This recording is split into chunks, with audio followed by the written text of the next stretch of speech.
He gets transported to an entirely different world alone, where he is forced to fight with monsters and goblins to survive each day.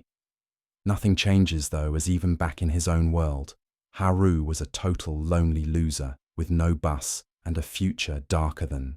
My black hole. No one ever paid attention to this because he never fit in with any of the class groups, which were divided into the group of nasty delinquents, the school hose, the Sigma, Sam Sulak followers, the dissing sweaty nerds, and finally, the good.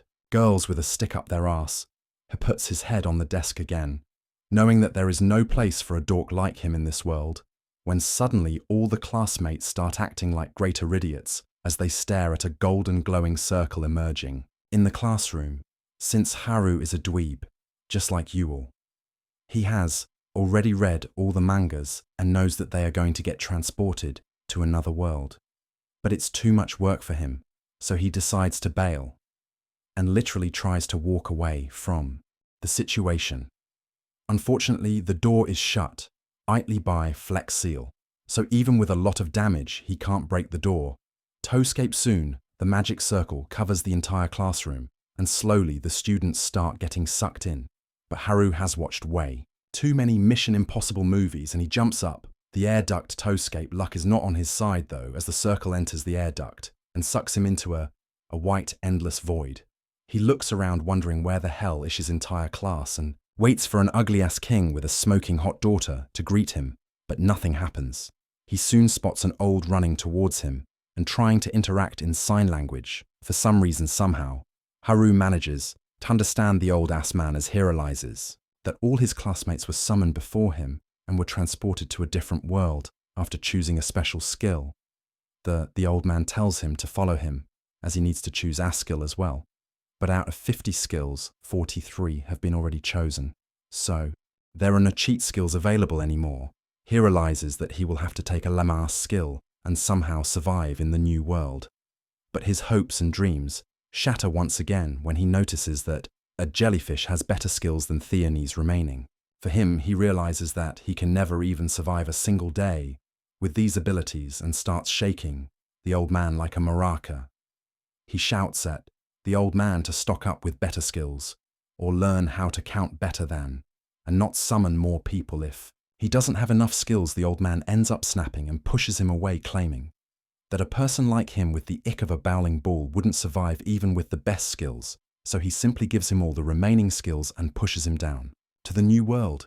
He can't believe his eyes when he turns around to see a huge forest surrounding him, while he stands there all alone, scared. He suddenly spots a pouch on the ground and picks it up to find out that it has unlimited carrying capacity, which is a pretty decent item, but even with that, everything inside of it is as basic as me girlfriend.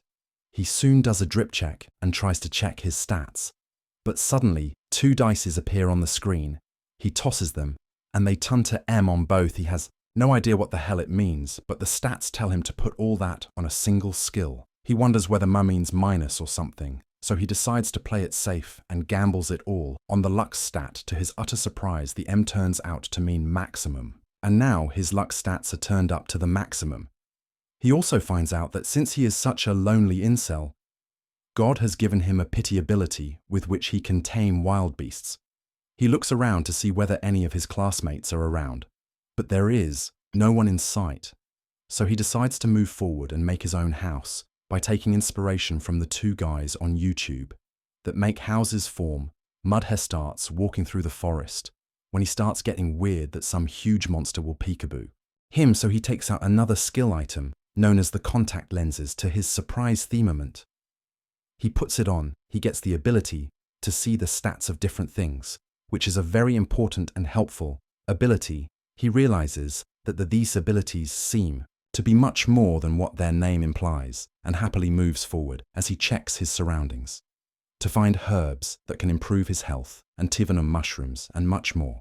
Coupled with his endless bag, he can easily collect as much as he wants and sell them as medicine for a huge profit. After rehydrating himself like a true Sigma male, he starts walking through the forest once again, where he suddenly finds an opening to a cave. He prays to the god that there are no monsters inside, and then enters it to find anything of use. The cave soon turns very dark, So he takes out his lantern and magic tent, which he can easily set up here and live peacefully by the time. Night fell. Haru made himself more comfortable than Bear Grylls as he collects twigs, and with his temperature, magic ignites them on fire, which will also keep the beasts away. He checks his stats once again, only to find out that a bunch of his skills got leveled up. But he's too tired to check them out, so he ends up dozing off. The next morning, he wakes up with a jolt and checks the surrounding area to make sure he is still safe, and realizes that his monster repelling techniques must have worked perfectly. He starts feeling hungry, so he lights another fire and takes out his pan before searing some mushrooms and beef jerky like a true food YouTuber.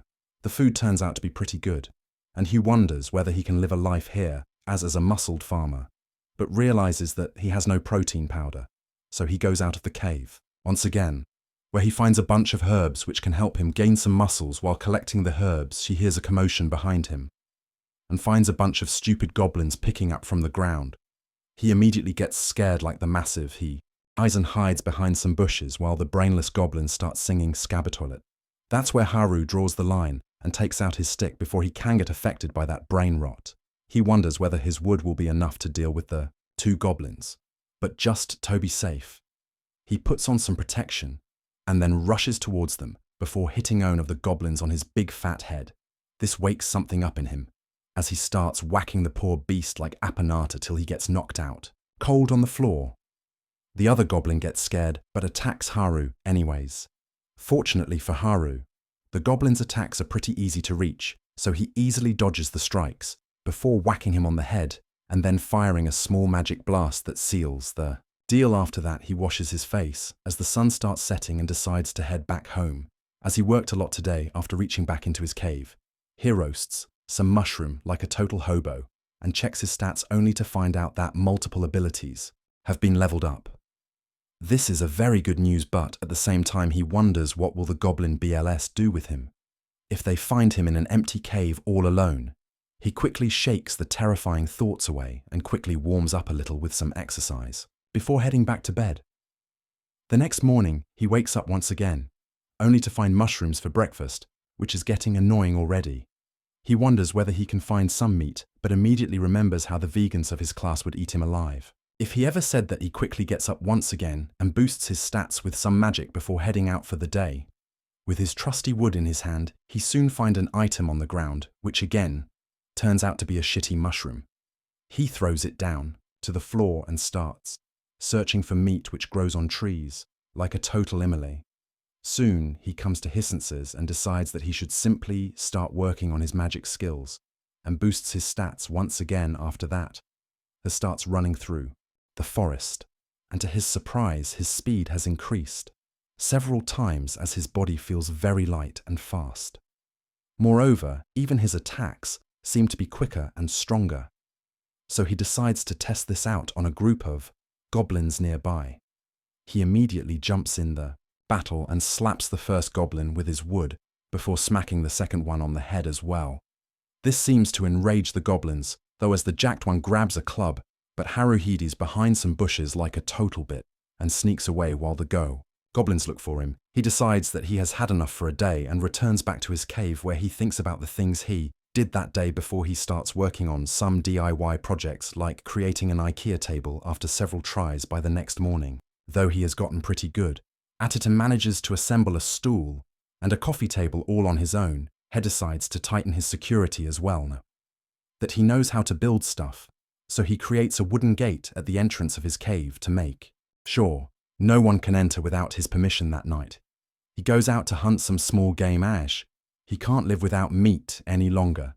Thankfully for him, the luck is on his side as he manages to spot a rabbit running away in the forest, but his beastly desire to eat meat completely overpowers him, and he manages to catch it like a feral cat. He starts smiling like a monster at the thought of the delicious meat, when suddenly he feels the presence of other people in the area and gets on alert mode. He looks around and, to his surprise and dismay, finds the group of delinquents walking towards him. This really scares him as he doesn't want to get involved with them, so he hides behind some bushes and starts walking away quietly, but his idiot senses start tingling again. He quickly uses his special sight abilities, which lets him see everything around him. and to his surprise, he spots the class thoughts walking towards him from one side, while the average Sam Sulak enjoyers and the creepy nerds walk from the other side. He decides that he wants nothing to do with them when he suddenly spots the vegan girls led by the class president. He lets the bunny go and wonders whether he should meet with the class president since she has been nice to him and he has known her since first grade. But he stops himself with sheer will as he thinks about how amazing it feels to be his own boss, and he decides that he will conquer this world alone while celebrating his incel status. He ends up getting carried away and makes some noise which immediately gains the attentions of the delinquents. Scared that he will get discovered and wedgied, he immediately jumps into the bushes, hiding away from the delinquent. The smug, however, notices that something is wrong and immediately walks over to the bushes to check, but thankfully, a bunny saves Haru. While the delinquents turn away bored and leave, he decides to follow them towards a riverbank where they all sit down and start talking about everyday things. The guys usually talk about. Haru is disgusted by their fatherless behavior and realizes that the class rep is very sensible and won't ever fall for guys like these. Suddenly, he notices that the delinquents have grabbed one of the nerds named Tanaka and are using him as Google to get all the answers about their abilities. They soon head upstream to find the rest of the classmates, but Haru is not interested in that, so he returns back to his cave and starts cooking up some shrooms while checking his stats. He notices that his loner skill got leveled up because he decided to stay away from his classmates. But even after this, he is still level 3. This is probably because of his skill known as the Master of None, which is basically ADHD, as he can't focus on leveling up a single skill, but at the same time, he is pretty good at almost everything. The other skill named Blockhead, however, is a total mystery to him, as it just sounds like an insult. He decides to get rid of his anxieties by stress eating, like an average American girl, and heads back to sleep. Later that night, he is unable to sleep as someone is making a lot of noise outside, so he heads out expecting to find the delinquents, but instead, he finds the nerds in an all-out battle against the goblins. They seem to be skilled in martial arts, as Joe Biden, which makes chuckle as he wonders whether he should help these out. This all changes though when he checks their stats only to find out that they have amazing cheat skills compared to his leftover skills and a much higher level than him as well. He remembers that his class is filled with top students, whether it be athletes, smart nerds, or children of celebrities, which makes him the only average guy in the class. He decides to head back to sleep as the nerds can defend themselves, when suddenly he feels a presence which puts him on alert mode. He turns around and notices 2 goblins creeping up on the nerds from behind, ready to shove their clubs up their asses. But Haru feels bad for them and decides to lend a helping hand. He immediately jumps in and whacks away both the goblins with a single swing of his thick stick, which knocks the goblins off. The nerds turn around surprised to see Haru here, but they thank him for his help, while Haru leads them back towards his cave. The nerds are shocked to see such an amazing cave, which is completely spotless and filled with all kinds of useful items and not even a single anime body pillow. They ask how the hell did he manage to do all that, and Haru replies that he knows earth magic and some other low magic skills which helped him set it all up. He then asks the nerds what happened to the other classmates, and this seems to silence everyone. The nerd with the glasses looks down before telling Haru that they are on the run right now. Haru is surprised by this and asks what he means. He explains that the day they got transferred into this world, all of them were in shock as they couldn't believe what the hell was happening, but the nerds quickly understood the assignment as they realized that they're in an alternate world and have cheat skills. They were crying and the Hue feeling bored, but the class WP wastering to calm everyone down. The delinquents noticed that the nerds were not as scared of this sudden change and threatened to beat them up if they didn't tell them everything they knew about this world. But before they could do anything, they get surrounded by a bunch of goblins. All the hoes started crying, and even the delinquents started acting like a bunch of as they scrambled back into the corner. But this was the exact moment every single nerd in the world waits for, and the nerds took charge, they immediately take control of their abilities and use their knowledge about fantasy. Worlds totally defeat the goblins. The average Sam Suck fans decide to help, and together they manage to defeat all the goblins in the area. The class quickly took charge once again and led all of them into a clear area near the riverbed where they could actually see any danger approaching them soon after. That the nerds helped everyone understand the basic, and they all set up cans while the class rep distributed work between them. Everything would have gone well if the entire class worked as a single unit, but in reality the hoes were the first who decided that they don't want to set up tents and work, so they left on their own, realizing that leaving was an option.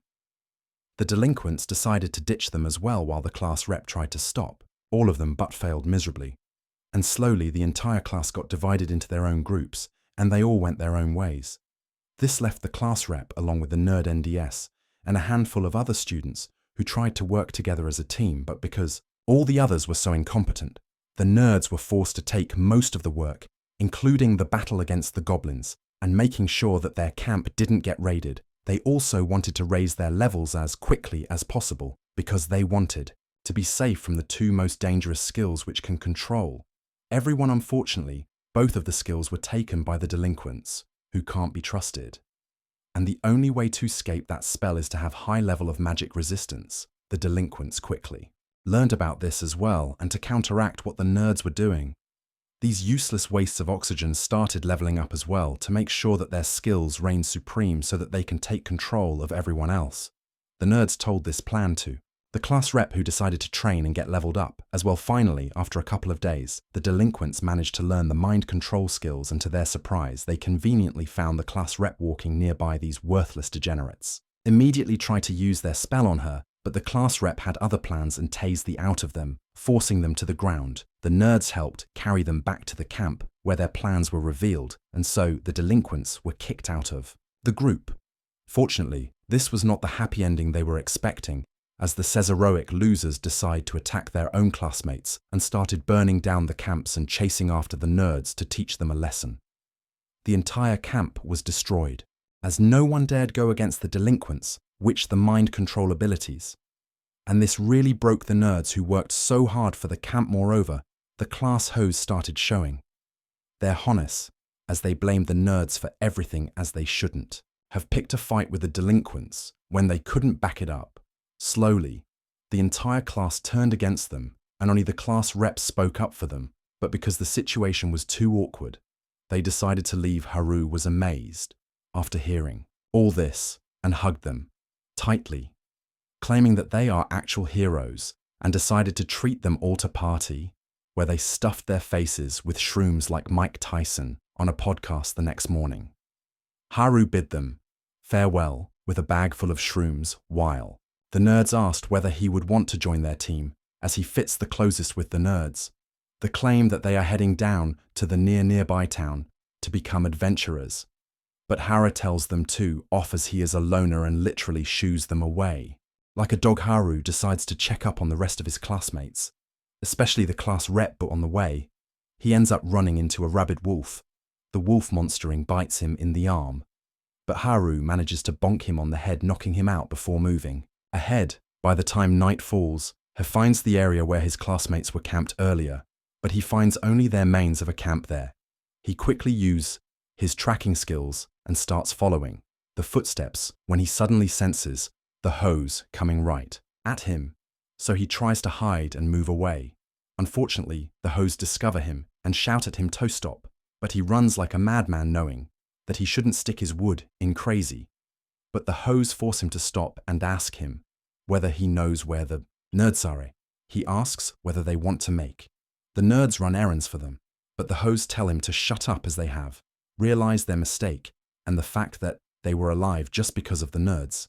Till now he tells them to let it go, as the nerds are long gone by now, and the hoes can only chase after them if they know how to satisfy all the monsters on the way. He tries to make sure that they don't chase after the nerds and die a pointless death, but to his surprise the hoes start crying for no reason. They start screaming that they simply wanted to apologize, and the captain of the hoes begs Haru to teach them how to survive till they can find the nerds. The hoes promise to give him the super ultra guac Guac 2000 after spitting on his thing, if he agreed to teach them, so Haru agrees.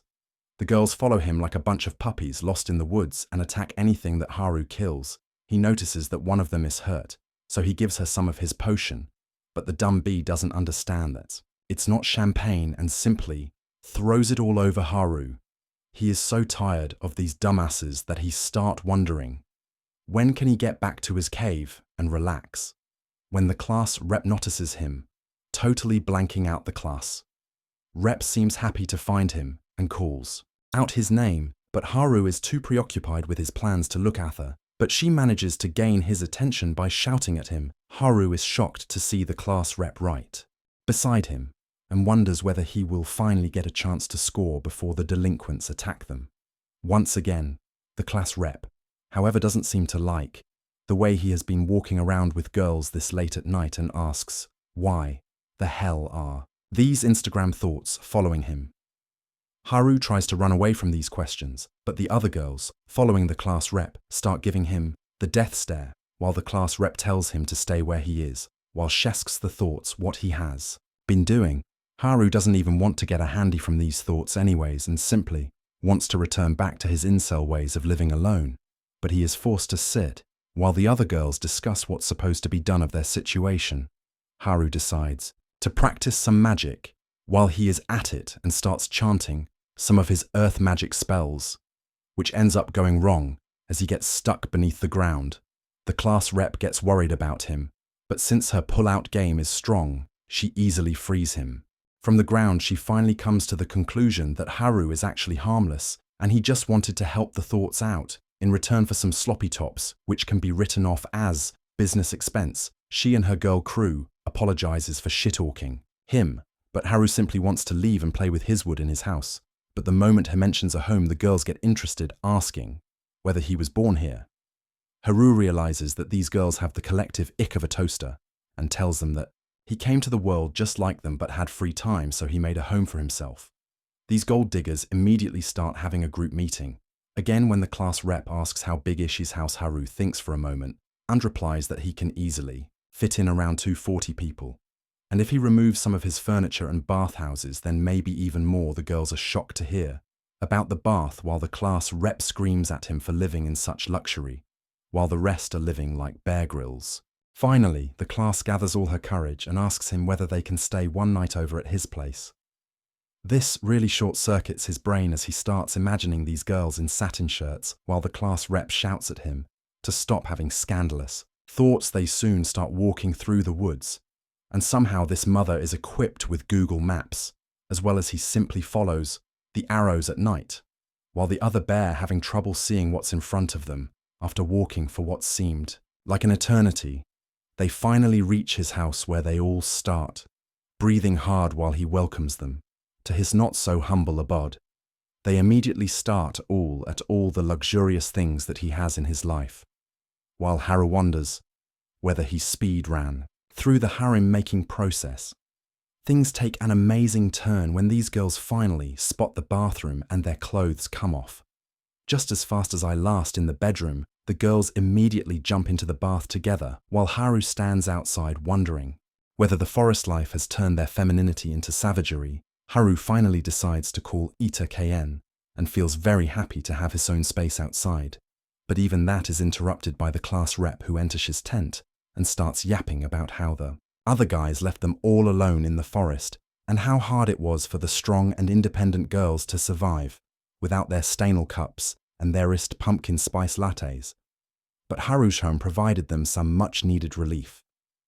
Haru tells her that she did a great job keeping their spirits high and protecting them throughout this journey, and she shouldn't compare herself to these weebs who have been working all their lives in the hopes of getting transported into an alternate world. The class rep thanks him for his kind words and returns back to the house, where they get a good night's sleep, while Haru gets some weed and starts imagining the girls while practicing how to create a protein shake.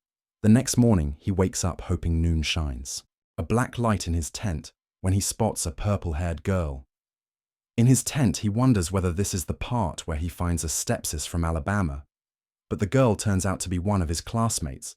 She tells him to get ready for breakfast, as they have cooked some mushrooms and fish, which really shocks him as he ends up knocking her head. With his, he runs outside and starts chowing down on the fish like a hungry. Per while, the class rep asks, why is acting like he has never seen a fish before? Hadu tells her to shut her trap as he has been going to the river every single day and watching the fishes while eating his shitty mushrooms. The class rep asks, why didn't he catch them? But Haru replies that the fishes are slicker than his wood last night, which makes it very hard to catch them. He asks, how the hell did they catch these fishes? And the class rep replies that they have experience handling slippery things. And also they have magic. One of the girls show him how she uses lightning magic to Pikachu the out of the fishes, which excites Haru, who asks her to show it to him. One more time, the girl produces the lightning ball once again, but this time he walks up to her and covers the lightning in a plastic cube before throwing it in the water and killing all of the fishes. This really excites him, and he even learns lightning magic this way. The girls are a little confused, but he explains that with his packing magic, he can learn elemental magic. The class rep realizes that it literally sounds like a Keat skill, but Haru replies that Theold, who calls himself God gave him variabilities, and this is just a loophole he found later while the girls were playing in the water. He asks the class rep about her plans further on. The rep replies that they plan on finding their way to the nearby city and then find work over there. Haru thinks for a moment and claims that right now they are not very strong and independent and will need to raise their levels. The thoughts get mad at this as they are wearing skimpy clothes, which obviously means that they are empowered. But Haru knows that they are nothing more than dumb harlots.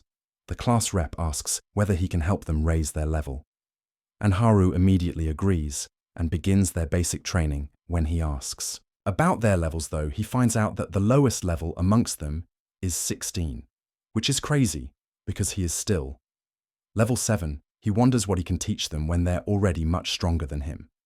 When suddenly the bushes behind them rustle, Haru calls for their attention and reveals that a bunch of wolves have been hiding and waiting for their chance to bite their juicy peaches.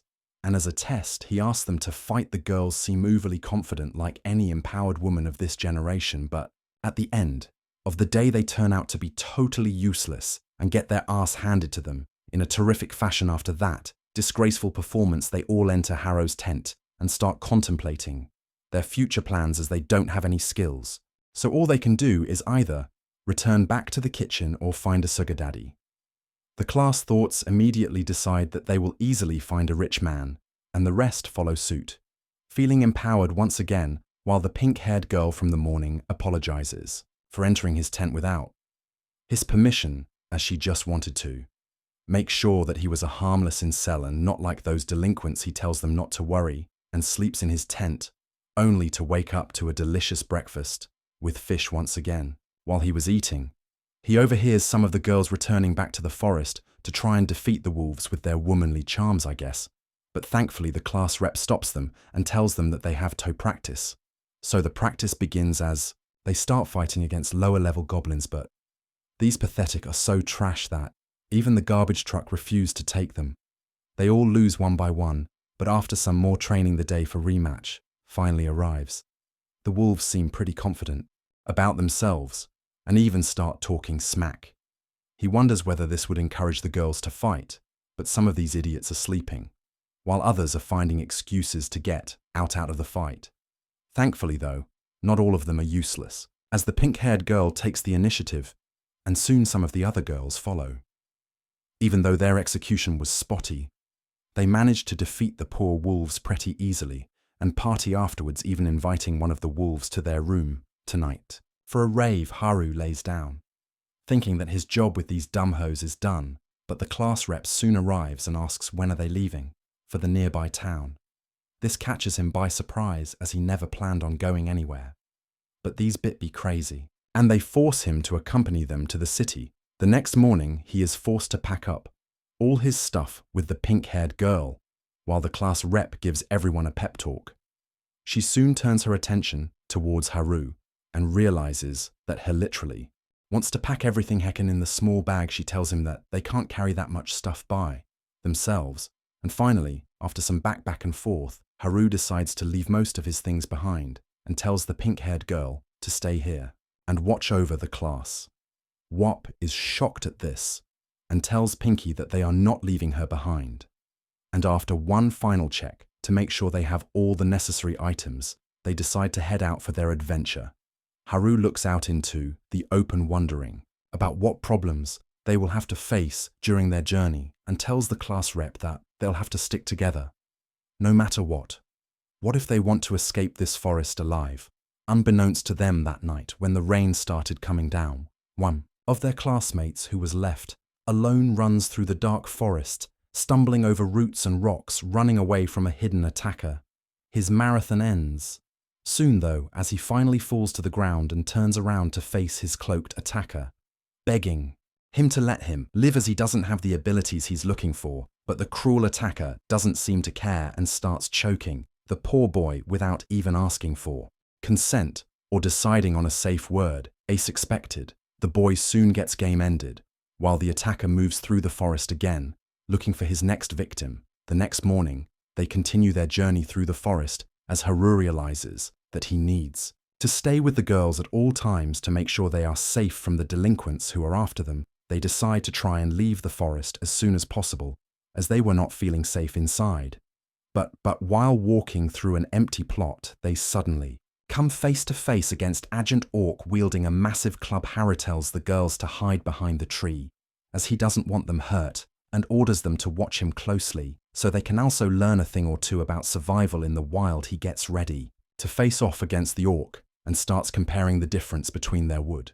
But he knows that size doesn't matter, so uses the orc's slow movements to his advantage, and disappears from the area.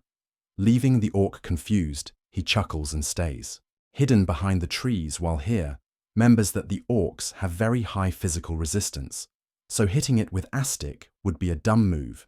Instead, he needs to use some sort of magic attack against it, which can do much more damage. He quickly opens his stats and starts looking through any magical abilities that he could use, but he realizes that he only has some basic elemental magic, which he uses for cleaning, vacuuming, and dusting the floor before he could come to a decision. However, the orc manages to find him and smashes the tree into 2 pieces. The angry fatty starts swinging his club, reminding me of my toxic a button like me. Haru is good at dodging crazy bites, so he keeps falling back while trying to figure a way out of this problem. Finally, he takes advantage of the orc's pea-sized brain, and with some fancy moves appear ears behind the fatidiot, smacking him in the dome with his stick, proving that stamina is better than size. The orc slowly falls to the ground unconscious, while the size queens watch from behind the trees. Shocked to see the fatty on the floor, Haru himself is shocked, as he never expected the orc to be defeated this easily, since the nerds told him it's resistant against physical damage. The girls seem annoyed since they can't learn anything from this. As he didn't even use magic, he apologizes and promises that the next fat idiot they meet will be killed only using magic. It doesn't really take them long to find their next opponent, as a stupid orc was minding his own business, walking towards his scabby toilet when Haru decides to risk up the girls with his unlimited aura and creates a small fireball in his hands. He expected the magic to not be very effective, since this is the first time he is using it, but when he shouts "Coob" and throws the ball at the orc, the ball explodes in its face, killing the beast with a single headshot. The girls again are shocked, as there is no way they could learn anything from that display of power. Regardless of that, they have a pretty successful day. So by the time night falls, they create a campfire and start doing their natural jobs by creating a kitchen and cooking food. Meanwhile, Haru stays busy creating traps around their campsite and making sure their tents are protected by both monsters and any other enemy. Suddenly he detects someone coming their way, so he immediately jumps into action and hides behind a tree. He realizes that the intruders are humans, and expects the delinquents to come through. But the intruders turn out to be the jocks looking for some creatine in the wild. Haru is relieved to see them, as compared to the delinquents they are much nicer.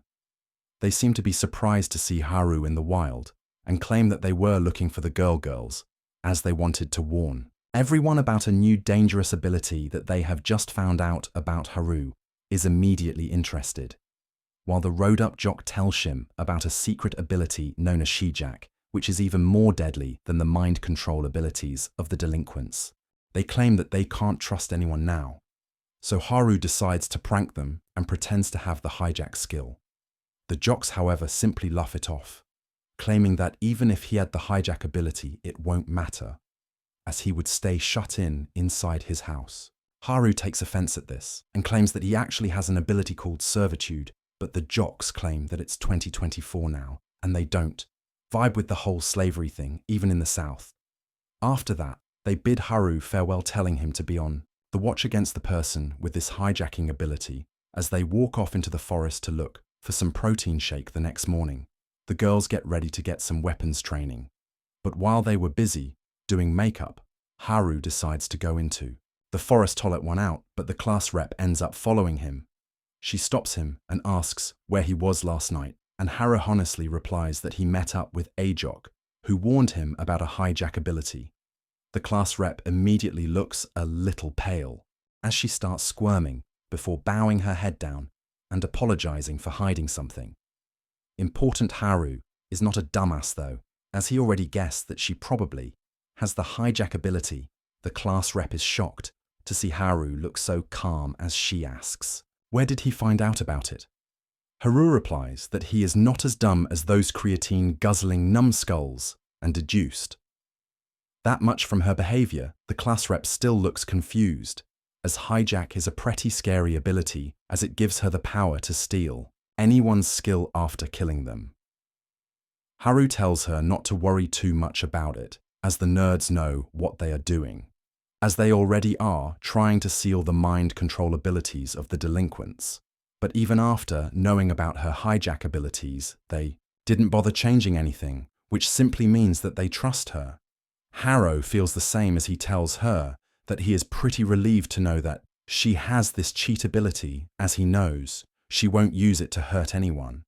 The class rep feels very relieved after hearing this, and she starts smiling at Haru, which really gets his juices flowing as he decides to run into the forest to bust one before starting the day. When he gets back to the camp, he starts selling nutshake cocoa optional for some reason and starts asking for money. One of the thoughts immediately agrees to sell her body instead, and Haru obviously agrees to the deal, but the class rep immediately shuts it off. Ashi is not going to let anyone get pimped out the thought. However, feels pretty BM'd as she really wanted that nutshake, so Haru decides that they should better start walking to get their brains running again. They start making good progress when Haru suddenly spots the river up ahead and tells the class WAP that he will be going ahead to scout a bit, while she makes sure that the group is safe. The Class R wanted to stop him as he went into the forest this morning as well, and came back with suspicious coconut shake. Haru, however, doesn't listen and uses his super speed to launch into the forest and then starts using his magic infusion skill to make his body lighter. This gives him the ability to be more nimble as he jumps into trees before launching himself up in the sky to get a better view. He quickly realizes that they have covered a lot of ground, but this dumbass forgot that he has no landing gears, so he cartoonishly tries to float in the sky, but obviously fails and comes falling down to the ground, barely surviving, with 1 HP by the time he returns back to the camp. It's already nightfall, and the class rep gets pissed to see him all bruised up. He calmly tells her that he fell down from a tree while she screams at him to stop hitting his head again and again, as he already has very low.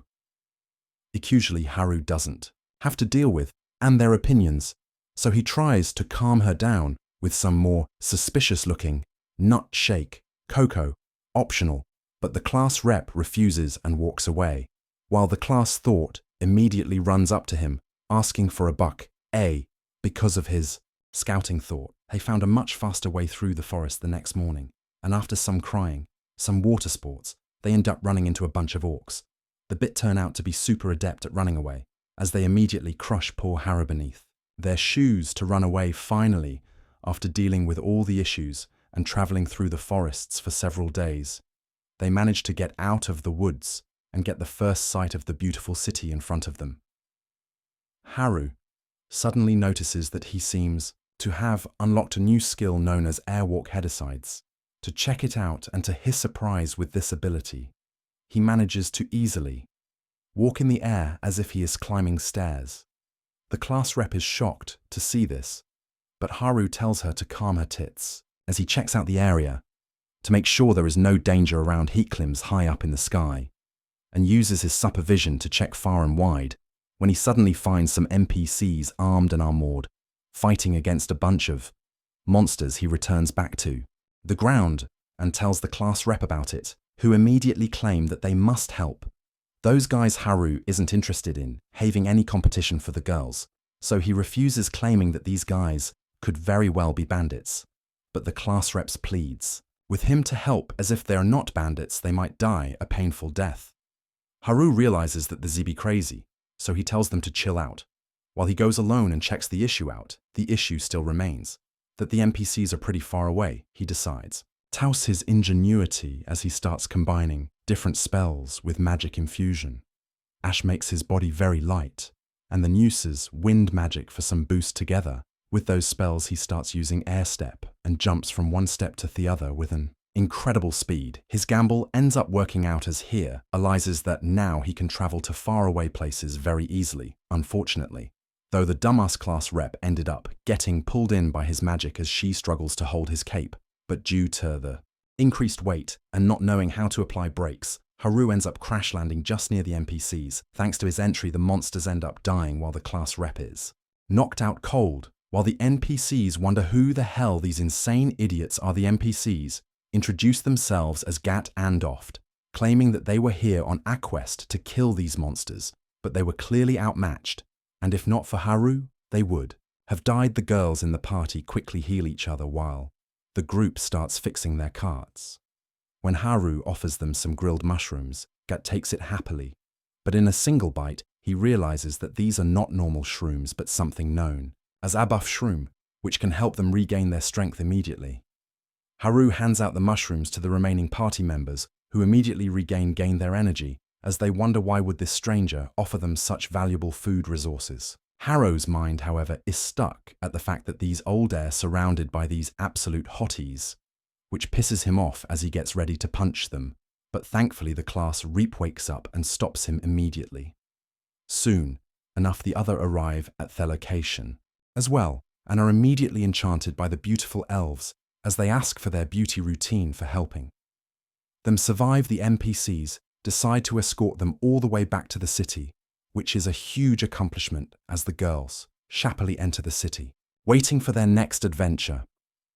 Haru is pretty happy to see that the girls seem delighted by the new city as they run around the town circle checking every single shop.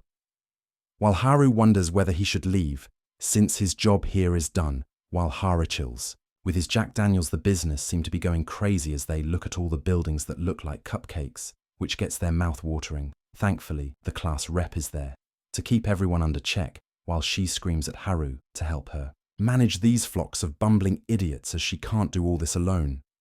She sounds her whistle, which immediately brings all the girls to her like a bunch of trained dogs, which surprises Haru as she never expected the class rep to hold this much power.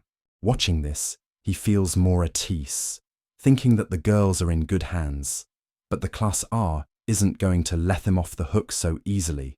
She starts formulating the plan for the day as she tells them that first they will bring their ass to the Adventurers Guild, where they will trade in all the loot that they have collected so far. With the help of the money obtained, they will register themselves with the guild, and after that, get a good night's sleep on a comfy bed. Everyone seems to be on the same page till here, but then the class rep mentions that a few days later, they will also start asking around for any information on the class nerds. But this makes the class thoughts pretty mad, as they want to find the nerds as soon as possible so that they can apologize on them. For no reason, the class rep apologizes, claiming that she obviously wants to find the nerds as well, while Haru jumps in, asking whether the class thoughts want to give the nerds a good sloppy top. A little while later, they finally arrive at the Adventurers Guild, but it is much scarier than they ever anticipated. They were expecting a place filled with girls, with big plots and happy, welcoming faces. But instead, they are greeted by a bunch of grown men looking hungrily at them. As they wonder, who the hell are these newbies? thankfully oft emerges from the stairs and calls Haru in, claiming that the guildmaster wanted to see them. So Haru tells the class rep to wait outside, while he enters the guild all on his own. As soon as he enters inside, all the adventurers start staring at him, while Gat directs him to go inside, where he finds an angry-looking guildmaster, who asks whether he is the Haru who fought against the wild beasts. Haru gets scared and wonders if he should simply run away, but he decides to bite the bullet and nods in agreement. Suddenly, the entire atmosphere changes as the guildmaster starts shaking his hands, thanking him for saving the life of this party. As without him, Oft's party would have been dead. Har is pretty shaken up by this meeting, but decides to head downstairs, where he finds an open reception. He decides to trade some of the emerald crystals that he harvested along the way.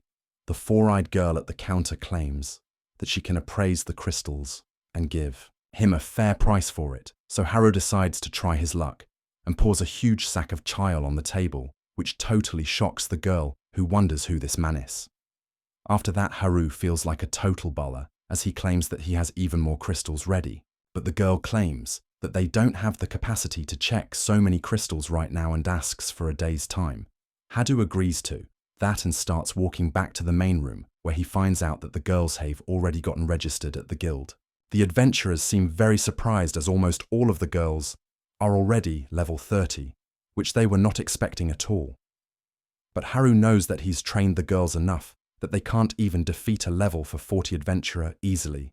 Finally, one of the class thoughts pushes Haru inside to get registered as well, and even though he didn't have any plans on working as an adventurer, but he still decides to try his luck, as this is the time where he can impress all the girls and kiss his incel life goodbye.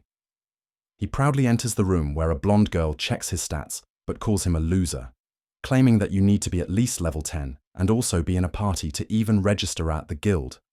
This totally breaks poor Haru, who falls to the ground as he starts begging for a second chance, but the girl tells him to grow up and start looks maxing, as that is the only way he can ever get into a party with his ugly face. She tells him that he can only start adventuring solo once he reaches level 20, and he won't even be called a proper adventurer till he reaches level 30. He realizes that there is no way he can get a party because of his loner skill, and he can't even go solo, as he is not even close to level 20. This totally breaks him, as he wonders whether he will always stay a loser. The class rep feels really bad for Haru, so she cheers him up, and they all soon make their way towards the hotel to spend the night. After a long time, they finally get to sleep on proper beds, which is all they wanted. But Haru still stays awake in his own bed, as she felt much more comfortable sleeping in the forest the next morning. Everyone goes outside to explore the town, since it is pretty safe, and even Haru decides that he should just get them honey from the emeralds and head back to the forest, as the girls should be safe now.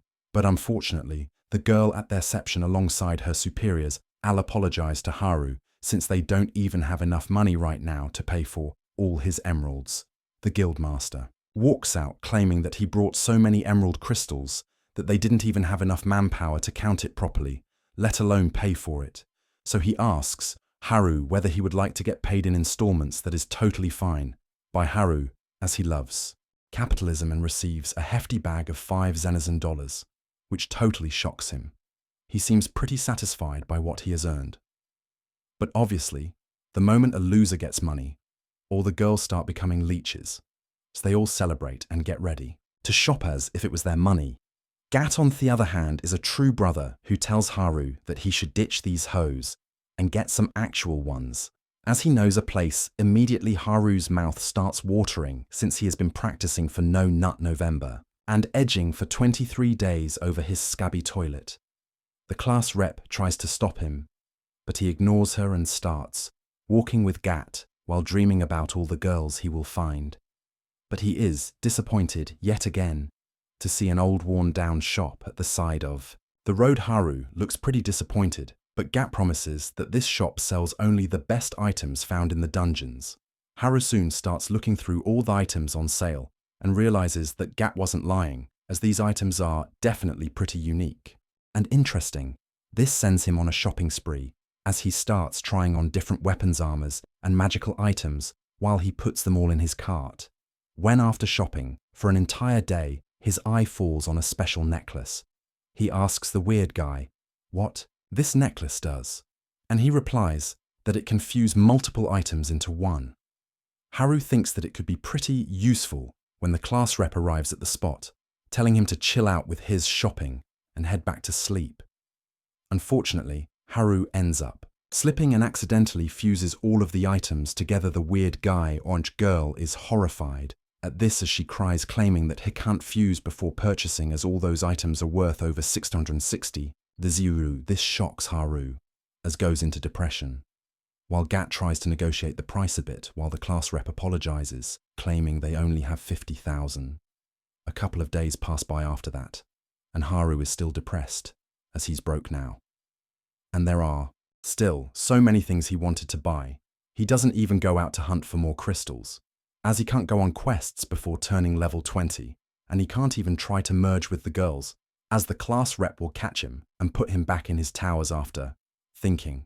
For a while he decides that no is the time to leave the city life behind, so he grabs Harry Potter's invisibility cloak and walks right past all the girls in the area after leaving the tower. For some reason, this giant dumb removes the cloak and starts running like a crackhead across the streets and decides to parkour his way out of the city walls. But he is not as cool as he thinks he is and breaks his nuts on top of the walls, while the sports girls from his class watch him slowly slither down the wall in pain with the knowledge that he will never become a father. His plan fails spectacularly, and he is sent back to the tower. And the next day, the class rep tells him to stay back and be a nice boy. As a punishment for trying to run away, Haru pretends to agree with her orders and promises to stay put. But the moment they are off, he quickly gets his cloak and simply walks through the city once again. But this time, he keeps his cloak on. He simply walks past the giant dim sum, looking mother at the gate, and soon exits the city walls and starts running towards the forests.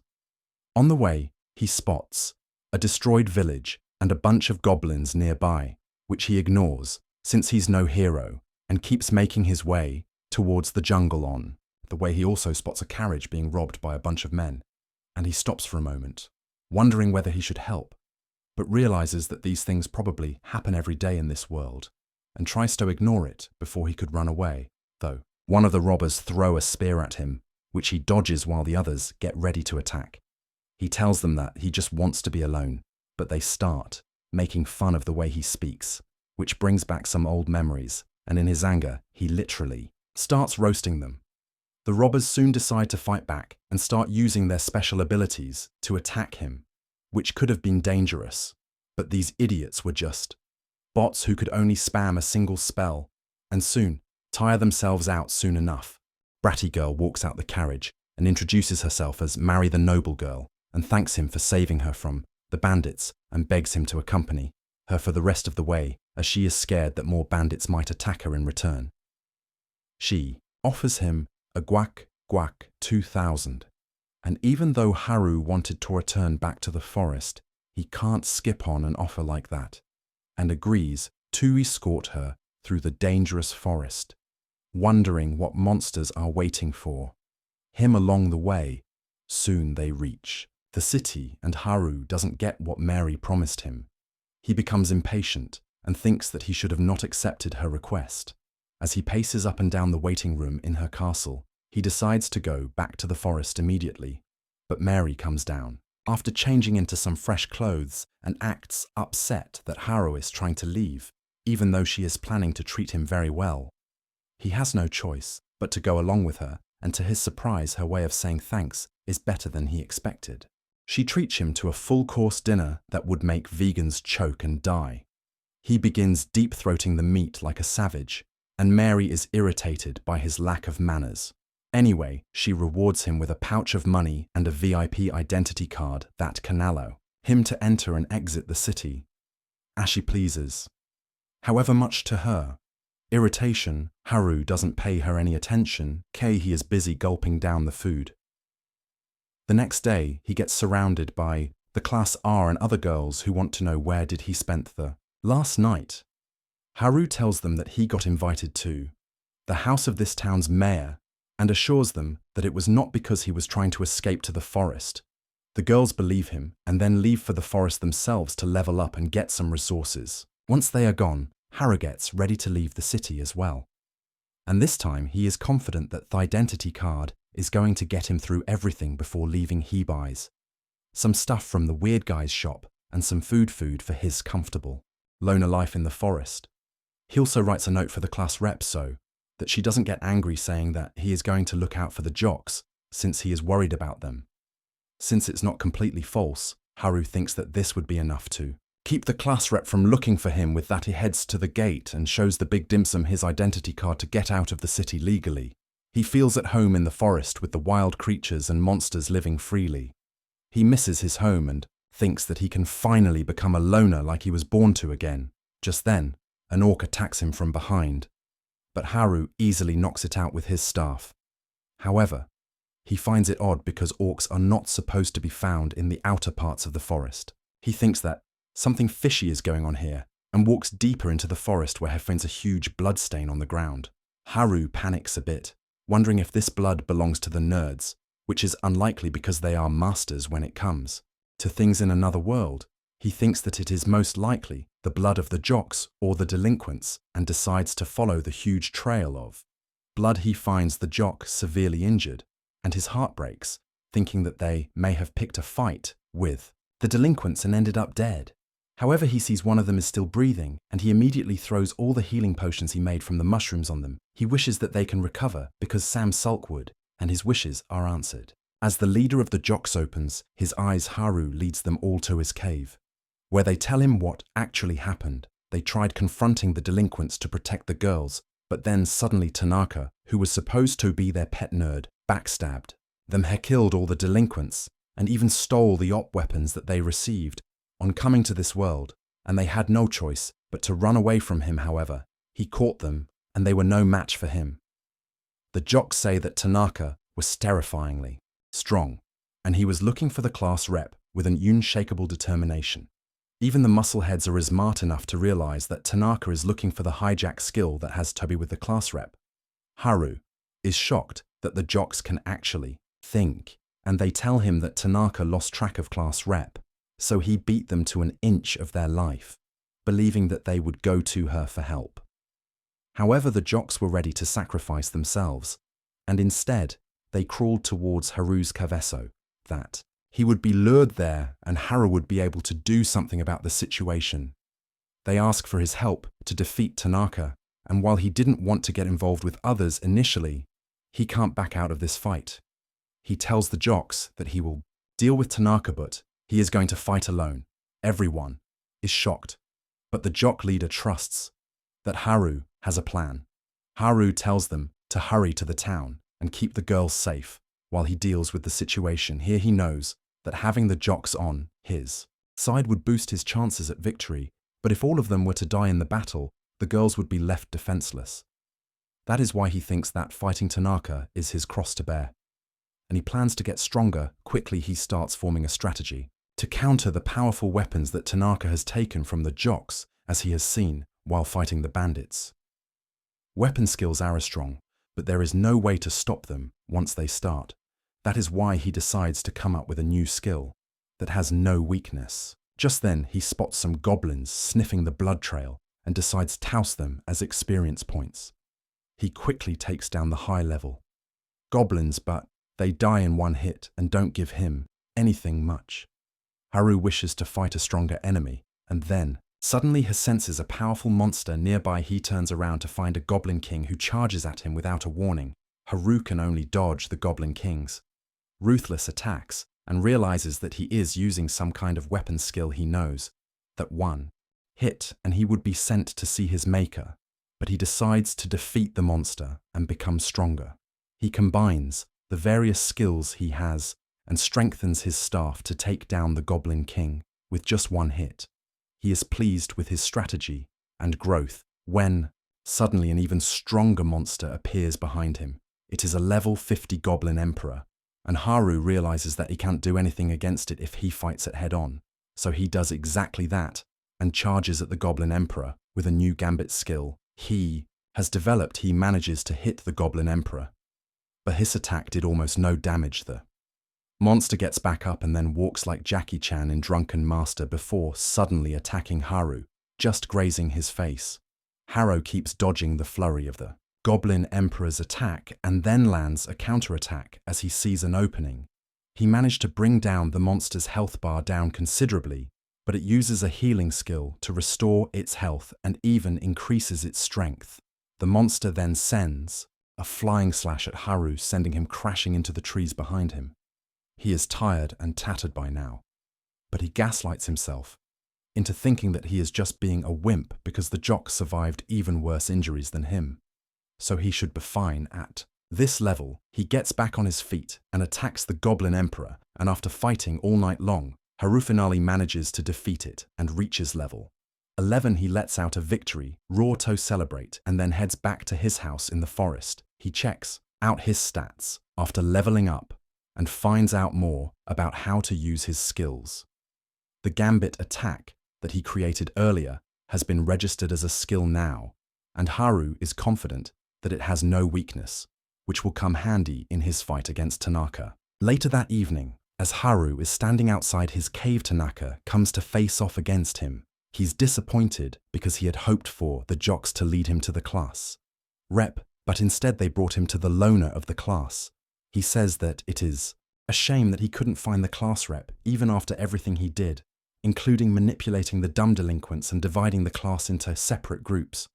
Haru is furious and asks, what did he do to the other boys? And Tanaka says that he killed them a long time ago. He doesn't even consider Haru to be a threat and tells him to chill out with his useless skills in the forest.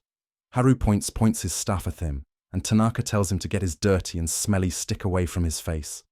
That's what she said. Haru tells him that even though he is a loner, he will protect the class rep, and Tanaka grins menacingly as he says that he will kill him first.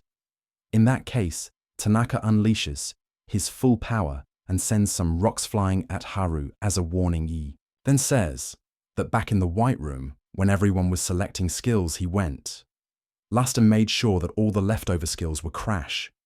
He smirks, asking Haru if he can defeat him with those worthless skills, and then sends some bigger rocks at him. Haru gets ready to defend against them, but then Tanaka uses his unique ability called Tweak. As a result, Haru's body starts tweaking, and he finds it hard to move, despite that he dodges the rocks somehow. And then Tanaka summons crystal spikes right under his feet. Haru evades them too, but he ice-exhausted now because his body is feeling much heavier. Tanaka admits that he is better than he thought, and then asks him, how long has he been suspecting him? Haru replies that he doubted him. From the very first moment he knew that Tanaka would either go with the nerds or become a loner, but he was shocked to see him with the delinquents and thought that there must be some reason behind it. After that, Haru asks him, when did he start acting on this plan? Tanaka reveals that he thought of it as soon as they were teleported from the classroom, missed out on the hijack skill. But then he saw the tweak skill that can manipulate the targets slightly, so he chose it. He manipulated the stupid delinquents, and the rest is history. Tanaka says that they have talked enough and ties Haru's foot with a vine. He then shoots a powerful fire spell at him, thinking that this will be enough to kill him. But to his surprise, Haru absorbs the flames into his staff. Thanks to the power of the herb that fused with it, he immediately goes on the counter to strike Tanaka down while he is still in shock. But it turns out that Tanaka was just acting. He pulls out a sword from his ass to block Haru's attack and then pushes him back next. He summons all the weapons in his arsenal, saying that he will finally get to try them all. He charges at Haru with a sword and quickly changes his weapons with each strike. Haru is completely on the back foot, and he can barely defend against Tanaka's unpredictable and swift attacks. He tries to hide in the bushes, but gets hit with a powerful attack that sends him flying to the other side of the river. Haru realizes that he is not strong enough to face Tanaka and then wonder, can he use so many weapons and powers at once? Tanaka comes there and asks him to give up, but Haru gets up and asks if he is using the copycat skill to copy the abilities of their classmates. Tanaka affirms and adds that he was planning to use this to copy class rep Shijack ability and then kill her to get his hands on the real deal. After that, it won't take him long to kill everyone and steal their abilities as well. Haru realizes that he is against his toughest enemy yet, and Tanaka starts attacking him with different weapons. Haru tries to fight back but only hits an illusion. And the real Tanaka is behind him. He thinks that this tactic won't work. So he points his staff to the ground, and Tanaka thinks that he gave up. He charges at him. But Haru dodges his attack by aping Goku's Ultra Instinct, and then asks Tanaka if he can use one copied skill only 3 times that hits a nerve. And Tanaka begins to panic Helos's control of the situation, and Haru says that he figured out the weakness of his copycat skill a long time ago and made him waste his copied abilities. On purpose, Tanaka is furious that he got played. But Haru knows that he is still holding at least 1 copy of each skill Tanaka attacks him in desperation, but Haru dodges his attack and then knocks him back with a kick. He decides to finish him quickly using this opening. But then Tanaka suddenly fires a powerful shot at him, causing him to stop. He is determined not to lose, so he decides to use his ultimate weapon. Tanaka summons a dagger and moves towards Haru, rapidly dealing him 2 quick strikes before vanishing and appearing above him. Haru dodges everything, but as dust fills the air, he realizes that this was just a decoy and Tanaka has something else up his sleeve. He is right, because Tanaka is hiding behind a rock, charging up his ultimate ability called Instant Death. He hits Haru with that, and true to its name, the skill ends his life instantly. He falls to the ground, and Tanaka comes out to laugh like an evil genius. He stomps on Haru's head and decides to go on his way, but then suddenly Haru gets back up and asks, why is he leaving so soon?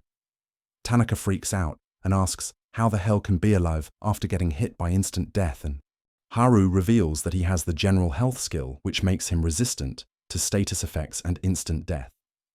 As one of them, he also has his luck stat maxed out, which means that the success rate of instant death was greatly reduced.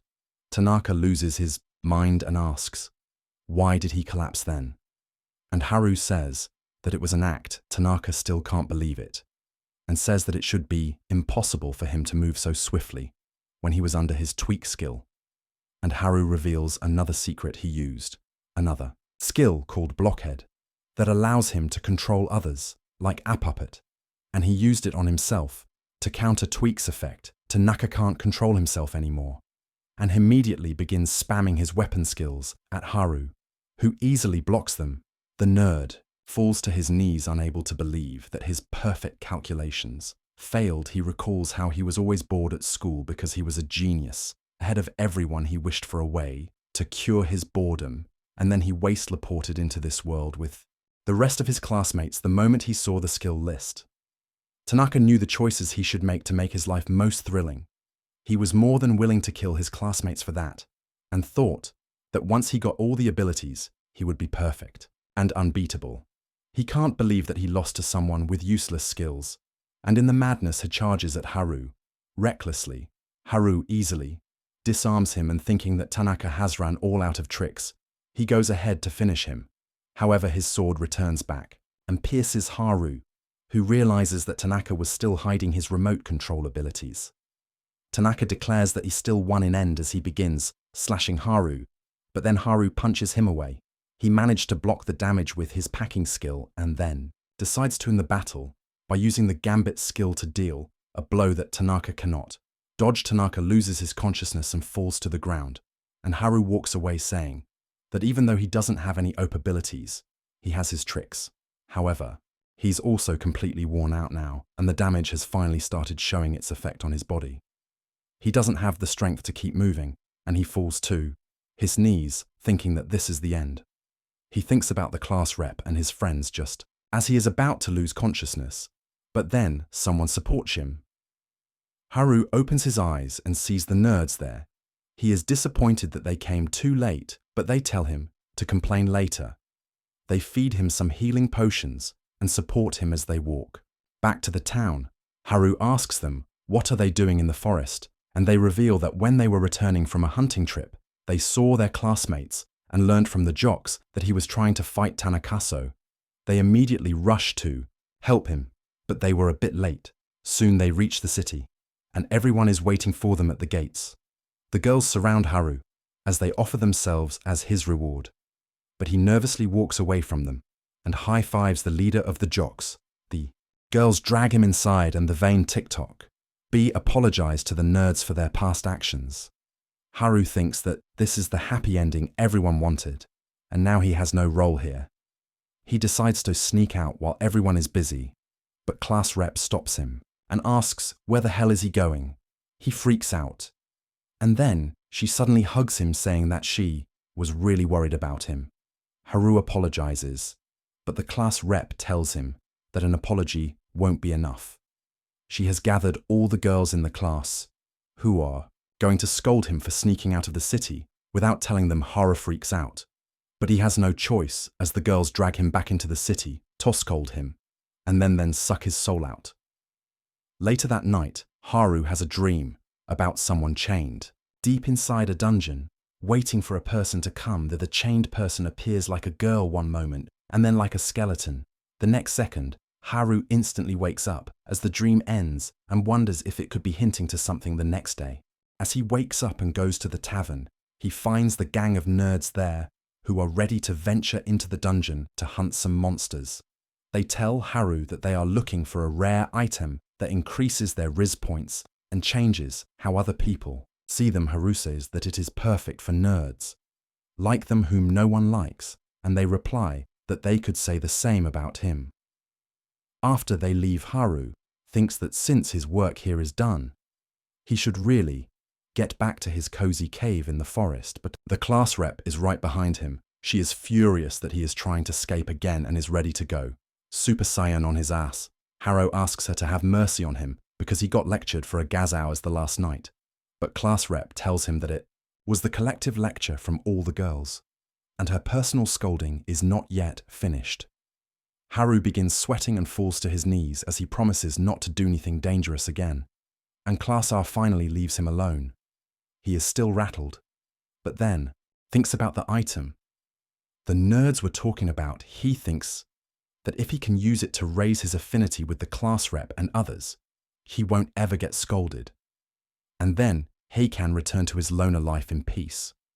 So he decides to hit the dungeon too, but on the way he suddenly encounters a bunch of pig monsters who are ready to hunt some humans.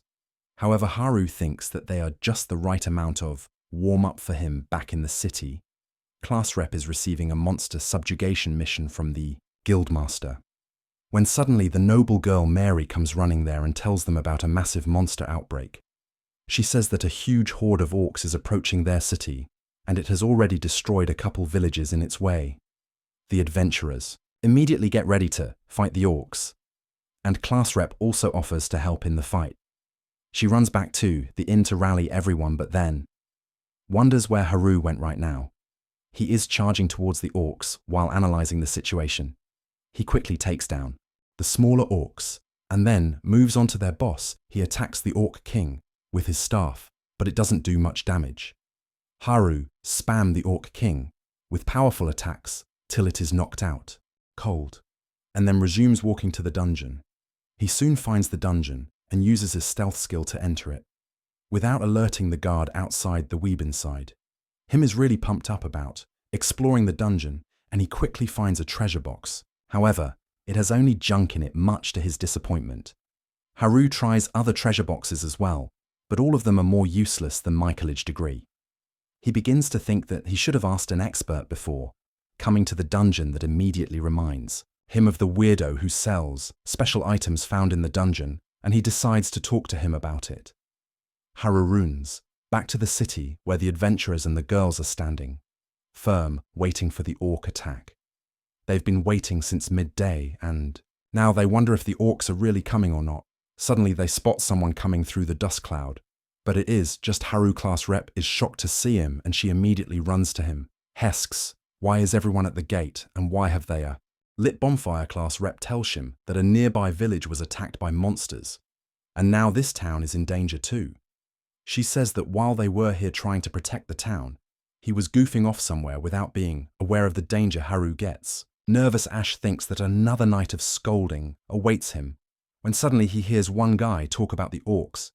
He nervously reveals that he might have wiped out the entire horde of orcs on his way, and this news leaves everyone dumbfounded while everyone is impressed by his strength.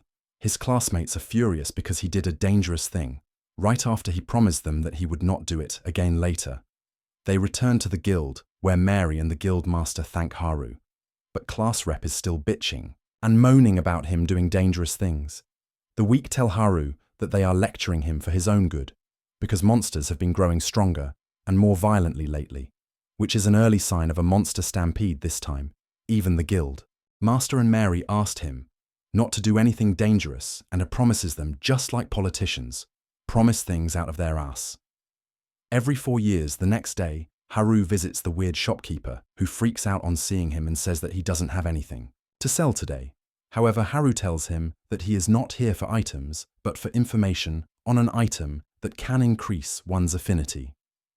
Voldemort's cousin tells him about the pheromone rings, which gets Haru's blood racing to his crotch, and he asks him where. Can he find it? Voldemort light says that the rings will probably be in an area of the dungeon that has not been explored yet, and those places can only be found from the 50th floor. Haru is excited, but the weirdo warns him that each floor has a boss monster that needs to be defeated to reach the next one. The weirdo is just trying to sell him some potions by scaring him, but Haru says he will order some from Temu. However, the nerd gang hears this and they immediately tell the girls about his plans.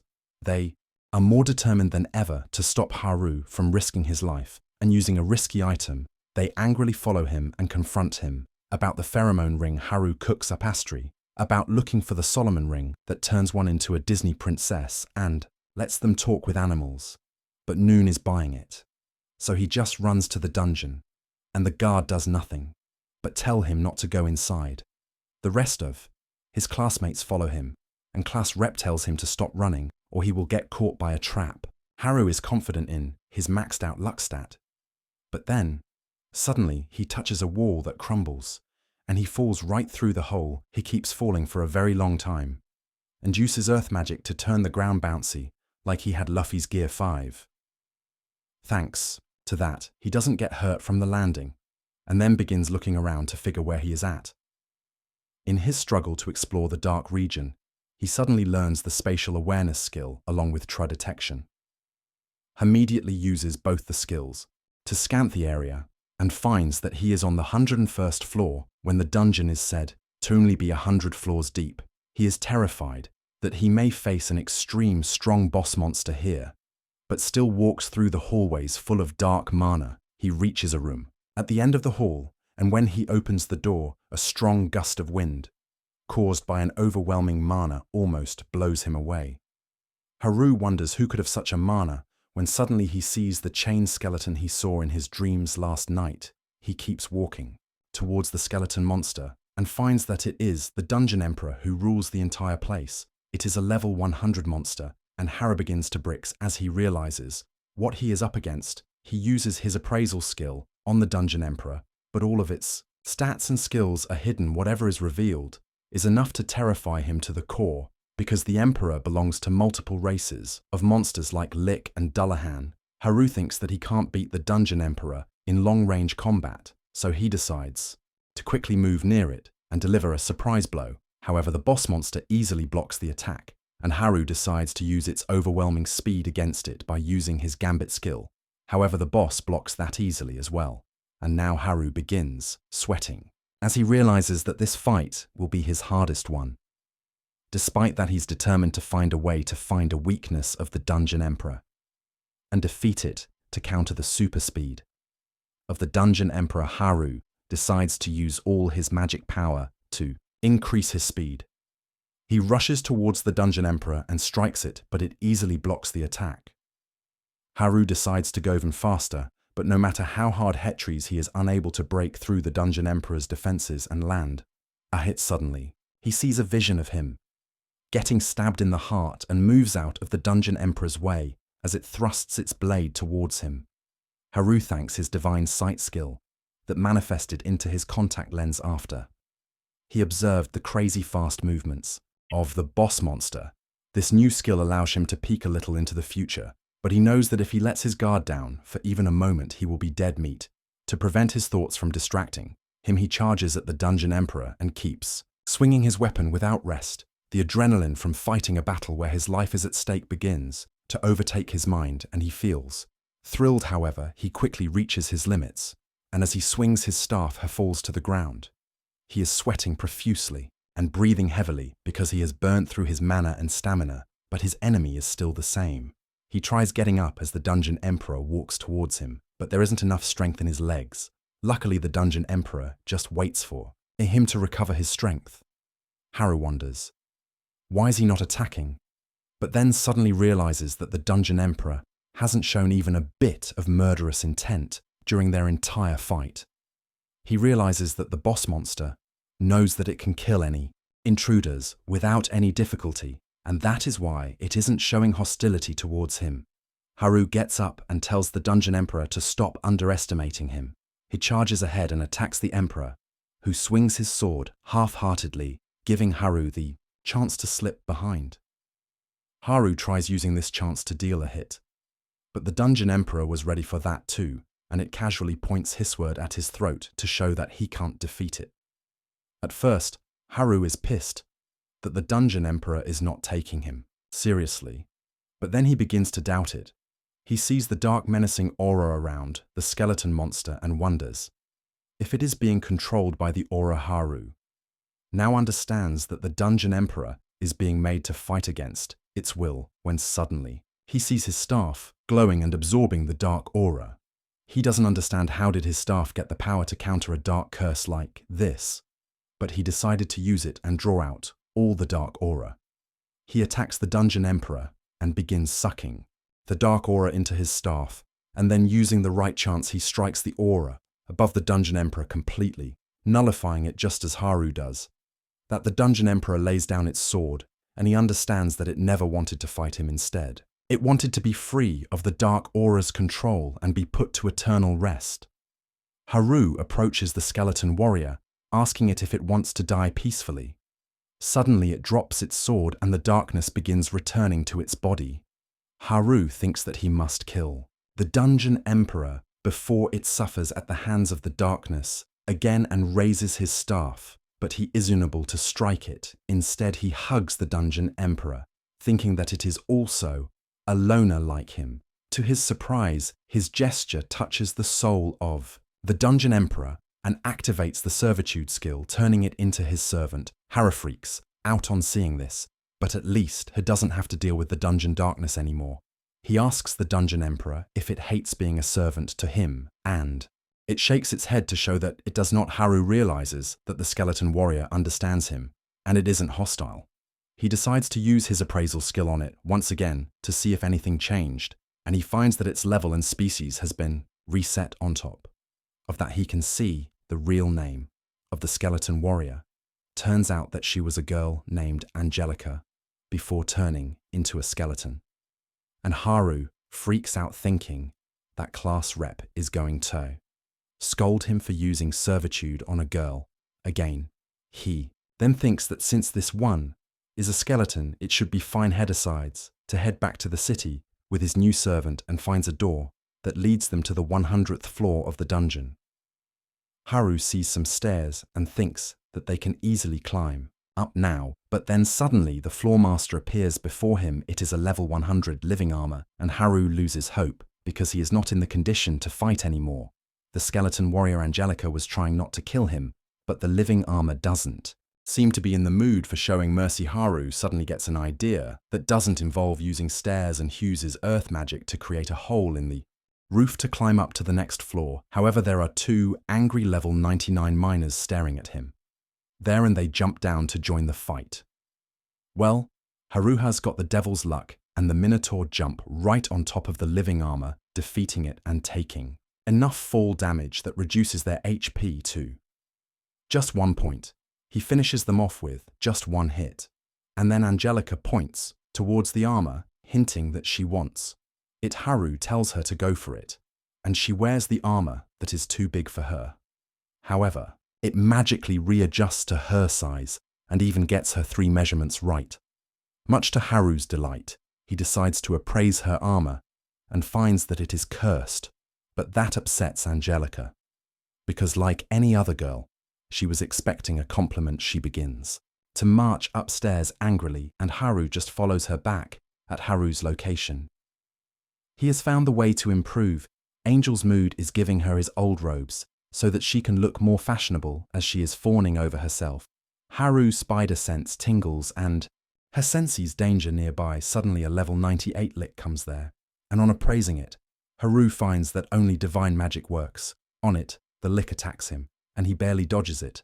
Before recalling that his staff had some sort of divine spell in it, he activates the divine power of his staff and pokes the lick with it, easily defeating it on the next floor.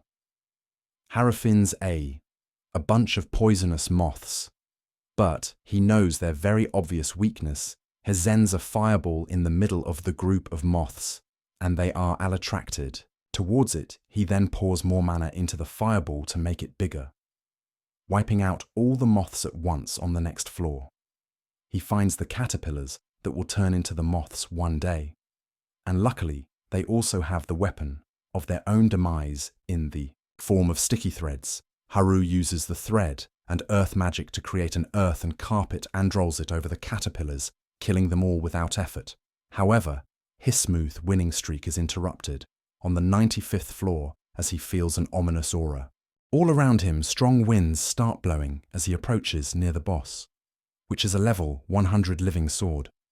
Haru thinks it is cheating for the boss to beat a higher level than the floor, and it doesn't look.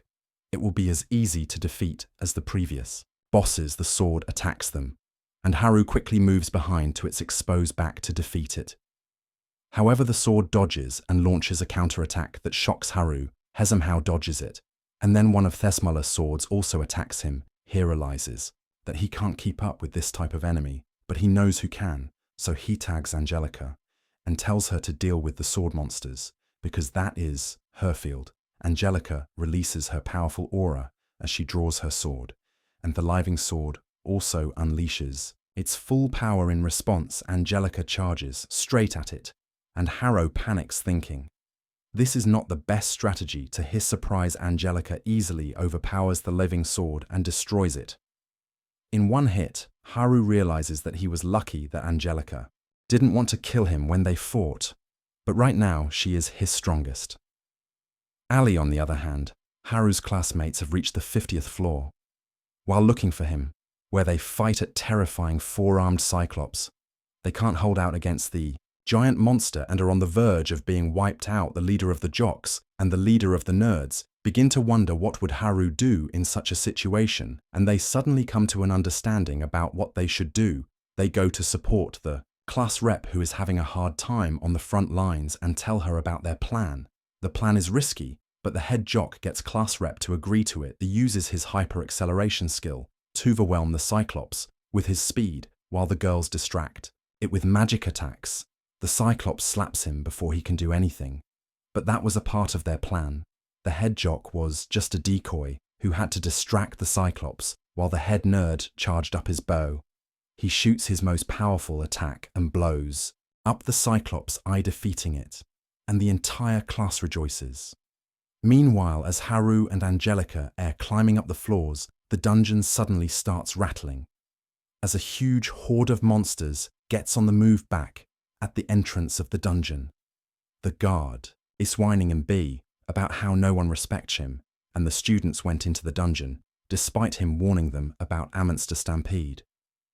Suddenly all ferrets in the dungeon run outside, and when the guard turns around, he is shocked to see menacing slime monsters coming towards him. He freaks out, runs to the Adventurous Guild, and informs the guild master that the stampede has begun. The noble girl, Marius, also there, along with some experienced adventurers, and they are all worried about the stampede. The guildmaster pulls out an old scroll from his bookshelf that shows a layout of the dungeon. He explains that dungeons are kind of like living beings, and they grow by expanding downwards into the ground. Once they reach their final floor, their growth spots and a huge number of monsters are spawned who rush outside because the dungeon can no longer contain them. The scroll also says that the only way to stop a stampede is to kill the dungeon boss on the lowest floor, because defeating the boss will make all the monsters disappear. The adventurers ask who can even do that, and Mary immediately thinks of Haru. Suddenly, the earth rattles as the monsters begin attacking the city.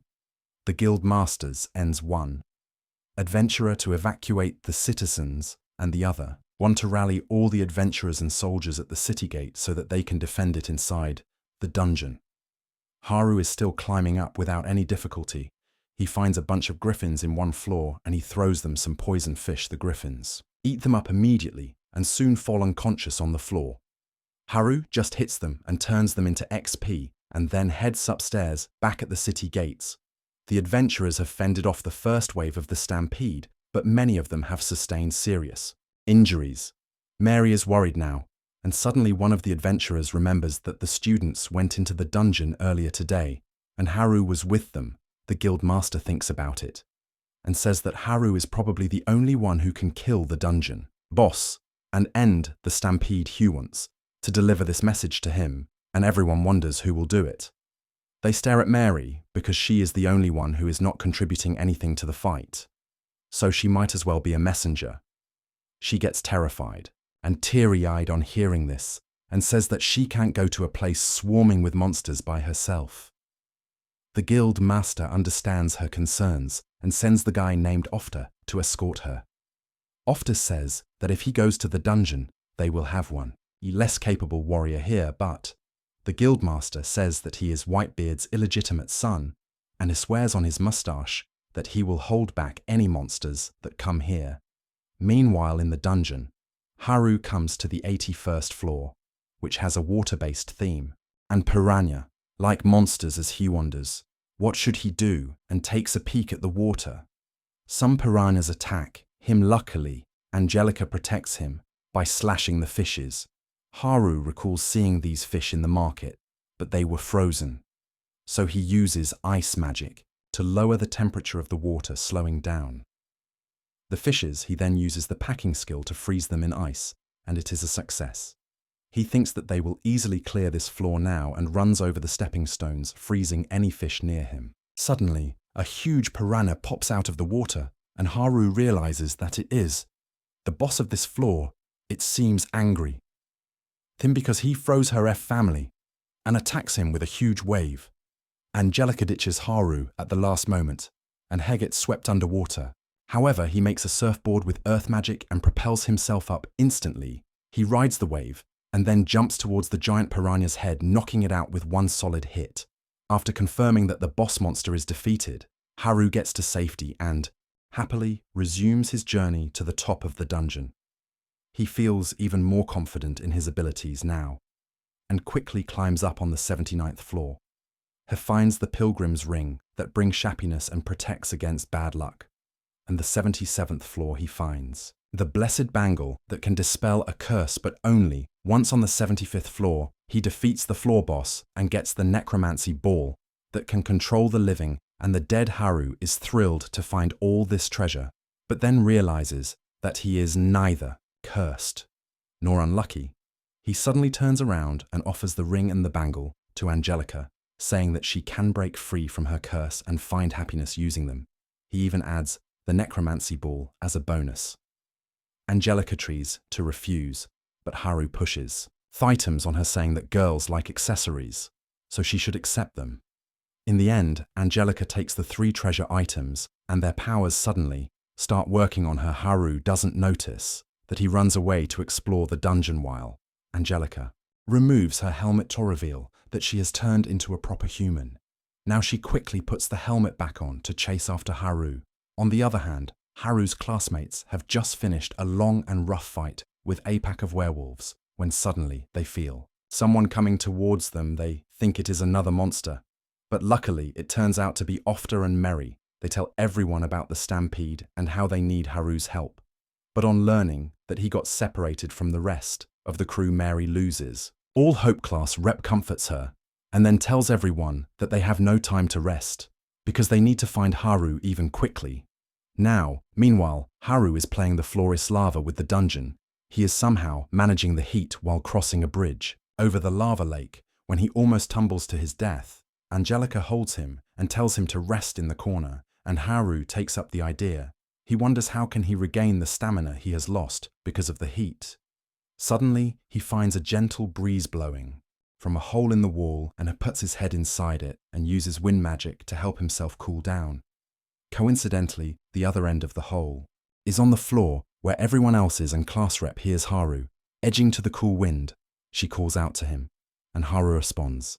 He realizes that this is the hole he fell through and wonders if he can get out of it. He recalls that he couldn't do that the last time and asks class rep if anyone has a rope. They don't have anything to help him. But as Haru learns that they are on the 54th floor, he thinks that he can reach there quickly. Class rep stops him and then tells him that the town is in danger. She tells him about the stampede and then Mary, and after telling him that he needs to defeat the boss to end it, Haru just glances at Angelica and then tells everyone that he has already defeated the boss. Everyone is astonished to hearth hiss, and they wonder, how can there be a second wave of the stampede if the bosses defeated the adventurer? Asks Haru if he is sure that he killed the boss, because only killing it is the solution to the monster stampede. Haru realizes that if he is going to save the city, he needs to kill Angelica. He begins thinking about how she is just a girl who has been trapped in the dungeon this entire time, and he has formed a close bond with her now. He doesn't want to kill her and tells everyone that he has not killed the boss. He begins thinking of a way that can keep the city safe without sending Angelica to the afterlife. He decides that he will do whatever it takes and tells Angelica that he is going to need her help. He then declares to his classmates that he will stop the stampede himself, and they are shocked because there is no other way to stop it but killing the boss. However, class rep says that she believes in Haru because he might be apathetic loner who makes them all worry. He pulls through whenever it is needed. She reminds everyone how Haru has saved them time and time again, which is their reason for her trust in him. Hearing her words gives Haru a fresh of confidence, and he swears that he will save the city as well as Angelica. With that motivation, Haru and Angelica begin to run the dungeon, reaching the 73rd floor. In no time they find some lizard men there, but Haru knows that they are weak to cold. So he quickly freezes them with ice magic, and then Angelica smashes them on the next floor. They meet some scorpions, and Haru uses smoke to do pest control on them up next. They face a two-headed dog that is strong and swift, but Haru throws his bottled farts on its nose to completely blow away its sensitive sense of smell. The two-headed dog can't focus on the battle anymore, which makes it easy for Angelica to slash it into. After that, Haru decides to sort out all the drop items he got from defeating the monsters, and Angelica signals him to take a short rest. He replies that he can't afford to delay since the fate of the entire city lies on his shoulders. They soon reach the 69th floor, where a hypnotizing bird uses its ability on them to put them to sleep. Haru thinks it won't affect him because of his general health skill, but he is too tired, and the skill doesn't activate in time, causing him to feel really sleepy. He dozes off, but luckily, Angelica was not affected, so she carries him on her back and tells him to keep resting. On the other hand, Haru's classmate are fighting a level 100 Sphinx, which is stronger than any opponent they have faced. Till now, they can't manage to deal any lasting damage to it, because it instantly heals from both physical and magic damage. The adventurer named after tells them that they couldn't defeat the Sphinx even if they could deal damage to it, because the rumors say that it is immortal. He explains that the Sphinx likes to ask riddles from the adventurers and allows only those who answer them correctly. He says that attacking it was a bad idea, because now it is adamant on wiping the floor with the students. Meanwhile, Angelica has carried Haru to the 59th floor, and he is finally ready to take part in the action. Again, as he is trying to find a way to pass the crumbly floor, he suddenly senses a familiar presence. Upstairs, It turns out to be coming from his classmates who have been utterly defeated by the Sphinx. The giant monster attacks the class rep, but then suddenly Haru arrives on the scene and attacks it with his new fused magic gear to nullify the physical damage immunity. While his initial attack doesn't do any damage, it gives Angelica the chance to attack the Sphinx and slash its head off, killing it for good. After that, Haru and class rep stare at each other and she welcomes him back, saying that everyone was waiting for him to return. Everyone tells him that he is late and then class rep asks about the night with him. Haru is just about to introduce her when the floor under his feet crumbles and he begins falling to the depths of the dungeon. Again, however, he uses some Spider-Man-like moves to step on the falling rubble and comes out on the floor again. He tells everyone not to worry about him because he has got a bunch of new skills that can help him be alert against such hazards. But he jinxes himself by saying that as the ground beneath his feet breaks again, Haru is thoroughly unprepared for this and accepts his fate, but then class rep runs towards him and catches his hand. She remembers how she failed to protect him the last time, so she swears that she is not going to let him go this time. The head nerd and the head jock come there to help her pull Haru up. But they have no time to relax as the third wave of stampede is already on the floor below them. Everyone panics and class rep asks Haru if he has a plan to save the city. He tells her that he has a plan, and Angelica is the key to that. Class rep asks him about her, but then Melly panics and says that they need to return to the city immediately after, agrees, and says that they will take the warp gate to reach the surface directly, and Haru is shocked because he didn't see anything like this on his way. After tells him that he didn't see it because he was climbing up the dungeon, and themecanism doesn't work in that case. Soon Haru and the others reach the city gate, where the guildmaster and others are standing guard in anticipation of the third wave of the monster rampage. Suddenly the third wave arrives and it is much larger than the previous ones. As the monsters flood the plains and griffins take to the sky, the adventurers crap their pants because the previous two waves were just teasers. And this ice on a completely different scale. Everyone gives up the hopes of winning. But then Haru gives Angelica a signal, and she goes ahead and unsheathes her sword. She stabs the ground with it, releasing a vast amount of energy that begins traveling in all directions, covering the entire city and the dungeon area within its range. Haru thinks that since Angelica truly is the boss of the dungeon and she has effortlessly killed monsters on their way to the top, she might have absolute control over the monsters too. He is confident that her power can make all the monsters vanish at once, and his guess is proven right. As the huge magic field created by Angelica deletes all the monsters from existence within seconds, everyone is dumbfounded on seeing this, and then Haru goes to Angel for a fist bump. He sighs in relief, saying that his plan really worked out. His classmates are even more confused now, and they ask him if this was his power. Haru tells them that it was nothing but Angelica who did this miracle, and she begins acting shy. The head nerdess, the only person smart enough to realize that Angelica is the Dungeon Emperor, and everyone else freaks out on hearing that Haru tells them that there's no need to worry about, because Angelica is totally on their side, and she saved his past dozens of times in the dungeon. The adventurers believe in Haru, and accept that Angelica is not a threat to them, but the herd nerd still has some questions. He asks Haru if the female knight is really the big boss of the dungeon, whose power is even greater than the boss monsters.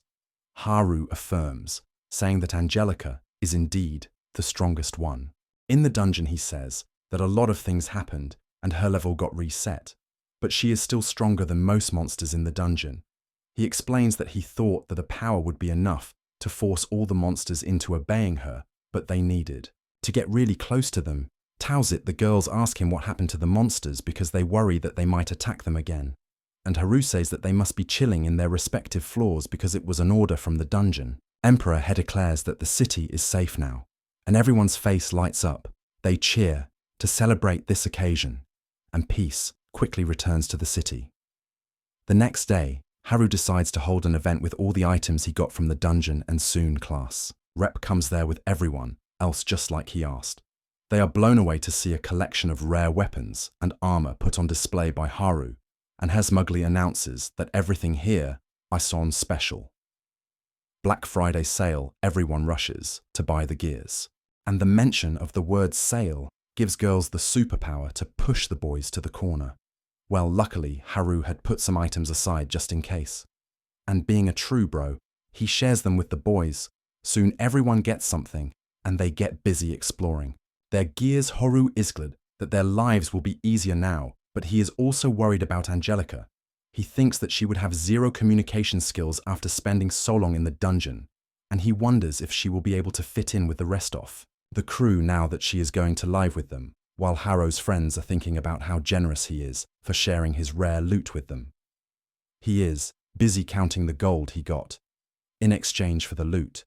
Just then, class rep comes there to talk to him, and he hurriedly hides the gold before she accuses him of being a cold-blooded capitalist.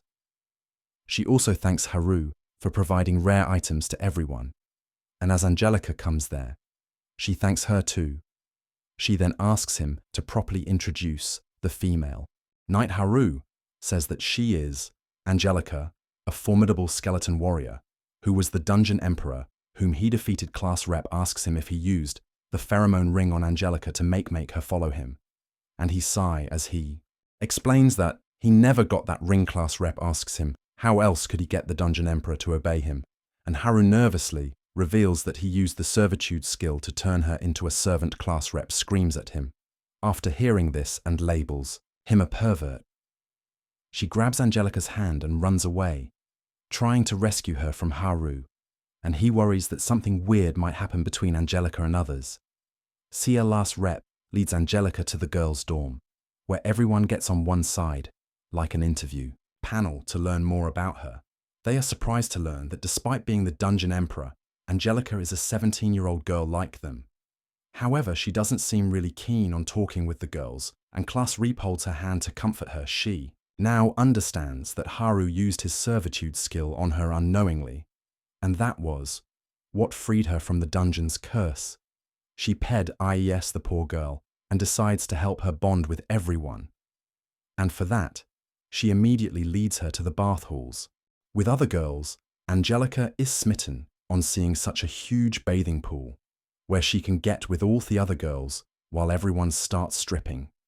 She has trouble taking off her armor. Class Rep goes to help her, thinking that even though Angelica is a skeleton, every girl deserves a good wash. However, when she finds a normal human leg underneath her stockings, she is dumbfounded. Like the other girls, they help her remove her armor fully, and their jaws drop to the floor as they find that Angelica is a pretty blonde bombshell. Meanwhile, Haru is relaxing in his room, thinking that even though he didn't find the pheromone ring, his level went up by 6, and he earned a lot of useful skills too. He thinks that since he could not have ended the monster stampede without Angelica's help, he is not strong enough, and he should train some more. The next day, he enters the inn very cheerfully and asks the Class Rep if he can go back to the forest for some errand. Class Rep realizes that he still doesn't know the truth about Angelica, and she wants to keep this pervert away from her, so she permits him to go to the forest as long as he returns on time. Haru is delighted to hear that and asks Angelica to come along, fearing that she will get bored in the city. She is ready to come with him, but Class Rep freaks out, thinking that the two of them will be alone. She tries to stop Haru, but then begins wondering why the thought of him being alone with a girl got her panties in a bunch. She just tells him to take care, and Haru takes his leave with that. Once he reaches the forest, he tries out his new skill called Phase that turns him into the Flash for a couple seconds. He accidentally runs over a cliff because he can't control the speed. Butuses his abilities to nail a soft landing. Just then, Angelica comes there, following him, and she slips on some mushrooms to fall off the cliff. Haru catches her and remarks that she is surprisingly heavy for a pile of bones, and she gets embarrassed after that. He returns to his cave and relaxes in his jacuzzi, teasingly asking Angelica to join him, knowing that she will refuse this suggestion because she is a girl, despite being a skeleton. However, Angelica is legally bound to obey his commands. So she comes to the bathroom wearing just a towel, and Haru freaks out. He doesn't take long to realize that she is the knight and takes her to his room to learn more about her. Turns out that she's just like Komi-san and can't even speak confidently, but she does some gestures that explain her story. Haru learns that when she wore the cursed armor, it created some flesh around her bones so that it could stick to that, but then the purifying bangle neutralized it.